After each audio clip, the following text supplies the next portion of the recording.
O Bifol, excelência em nutrição vegetal. Olá, eu sou a Nadiara Pereira, meteorologista da Climatempo, e em parceria com a Ubifol trago atualizações da previsão do tempo para a região sudeste. Destaque do sudeste, que vem chovendo muito neste verão. As expectativas de chuvas já são muito altas para os meses de verão, principalmente em São Paulo e metade sul de Minas Gerais, e justamente nestas áreas, desde o mês de janeiro, tem chovido de forma bastante expressiva, o que contribui para os altos níveis de umidade no solo, altos níveis de reservatórios, mas é claro que o excesso de umidade também preocupa, porque acaba impactando as atividades no campo, tanto a colheita dos citros quanto a colheita dos grãos, especialmente da soja, e também aumenta o risco para a proliferação de doenças, pode trazer impactos na qualidade dos grãos, como de café, e também ajuda a reduzir a concentração de ATR nas plantas de cana-de-açúcar. Mas, por outro lado, claro, a chuva tem contribuído para o bom desenvolvimento dos canaviais, as lavouras estão cheias. Já nas áreas mais ao norte de Minas Gerais e do Espírito Santo, o solo está mais seco porque a chuva reduziu nos últimos períodos. O período prolongado de tempo seco já tem deixado o solo com índices mais baixos e isso preocupa para o desenvolvimento das lavouras. Quanto às condições oceânicas, estamos passando pelo terceiro verão consecutivo sob influência de um fenômeno Laninha, mas esse fenômeno já está perdendo intensidade. Ele, que é caracterizado aqui pelo resfriamento das águas superficiais do Oceano Pacífico Equatorial, como mostram as áreas em tons de azul deste mapa, já vem com seus índices enfraquecendo semana a semana. A gente pode acompanhar isso nesta tabela aqui. Os índices medidos no último mês já estão mais enfraquecidos em relação aos meses anteriores e a gente observa, inclusive, já uma condição bem próxima ao limiar de neutralidade climática. O índice medido na região 1+2, que é bem próximo à costa da América do Sul, já está até positivo, então uma região um pouco mais aquecida. Além do enfraquecimento da Laninha, chamamos atenção também para o aquecimento do Oceano Atlântico, próximo à costa sul da América do Sul. Isso tem contribuído para fortalecimento dos sistemas meteorológicos aqui sobre o centro-sul, para a intensificação das chuvas em algumas áreas do sudeste, por isso que choveu tanto em alguns momentos, tivemos muitos transtornos sobre áreas litorâneas do sudeste, por causa desse Oceano Atlântico mais aquecido, que serve como combustível para a intensificação dos sistemas meteorológicos como frentes frias e ciclones aqui próximo à costa do Brasil. Quanto às previsões para fenômenos climáticos, a tendência é que a Laninha chegue ao fim ao longo dos próximos dias, especialmente nessa virada do verão para o outono, o fenômeno deve chegar ao fim. E as previsões probabilísticas indicam maior probabilidade para neutralidade climática durante a próxima estação, o outono, como mostram as barras em cinza, que indicam a probabilidade de neutralidade climática. Posteriormente, a partir da metade do ano, aumenta a probabilidade para a ocorrência de El Niño, como mostram as barras em vermelho. Não só as previsões americanas apresentadas neste gráfico, como boa parte das previsões internacionais estão indicando uma maior probabilidade para a ocorrência de El Niño a partir da metade deste ano. Este gráfico aqui é um comparativo entre diversas previsões de centros internacionais e já para o mês de julho, todas elas estão convergindo para uma maior probabilidade de aquecimento do Oceano Pacífico Equatorial, já muito próximo a um limiar de El Niño. Então, tudo indica que a partir da metade do ano teremos uma mudança de padrão, um possível El Niño influenciando o clima aqui no Brasil, e a gente sabe que o El Niño tem os efeitos opostos à Laninha. Normalmente aumenta a chuva sobre as áreas mais ao sul e aumenta o risco para a estiagem entre o norte e o nordeste.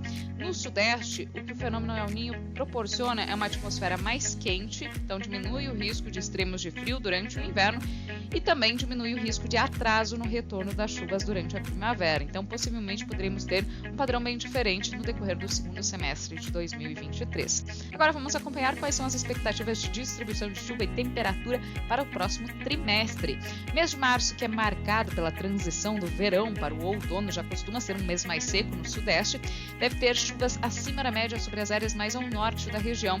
Deveremos ter uma mudança de padrão na distribuição das chuvas ao longo deste próximo mês no Brasil. A umidade volta a se concentrar na metade norte do país, favorecendo a ocorrência de chuvas um pouco mais frequentes entre Minas Gerais, Espírito Santo, áreas mais ao norte do Rio de Janeiro e norte de São Paulo.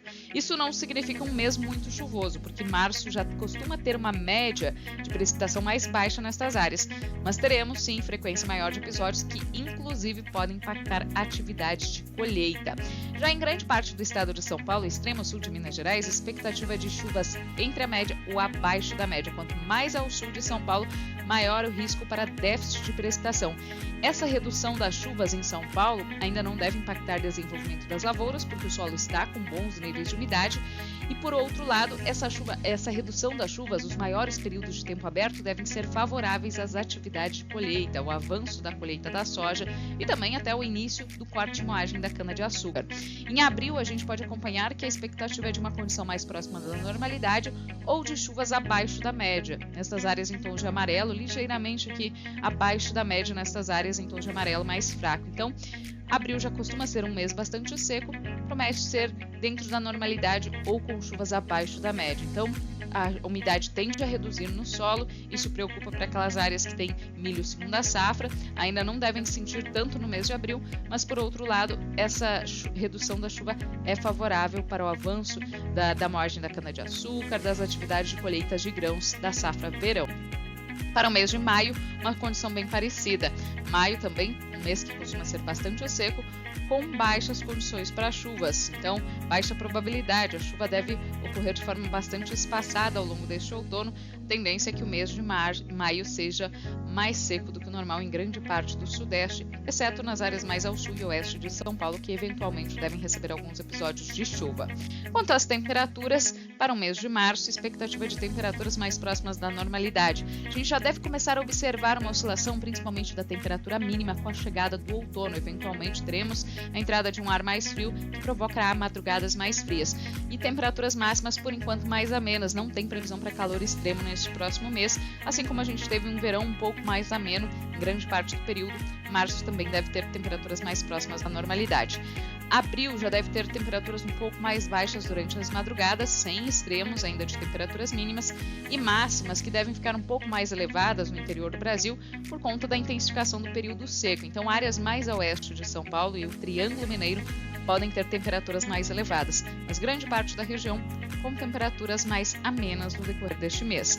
E maio já é um mês aí mais próximo do inverno, deve ter tanto temperaturas mínimas quanto temperaturas máximas mais baixas. E fica um alerta para o mês de maio, porque neste outono a gente pode ter ondas de frio um pouco mais cedo e mais intensas. A gente vai entrar na próxima estação ainda com viés frio da atmosfera devido ao período prolongado de Laninha e sem forçantes que desviam essas ondas de frio para o oceano, como é o caso do fenômeno Laninha, a gente pode ter aí um risco dessas ondas de frio entrando de forma mais continental. Então, a partir de maio a gente pode ter uns declínios mais acentuados de temperatura mínima. Por enquanto, sem indícios de ocorrência de chances para geadas, mas é importante monitorar, porque vem frio um pouco mais cedo e pode ser um pouco mais intenso aí sobre o interior do Brasil.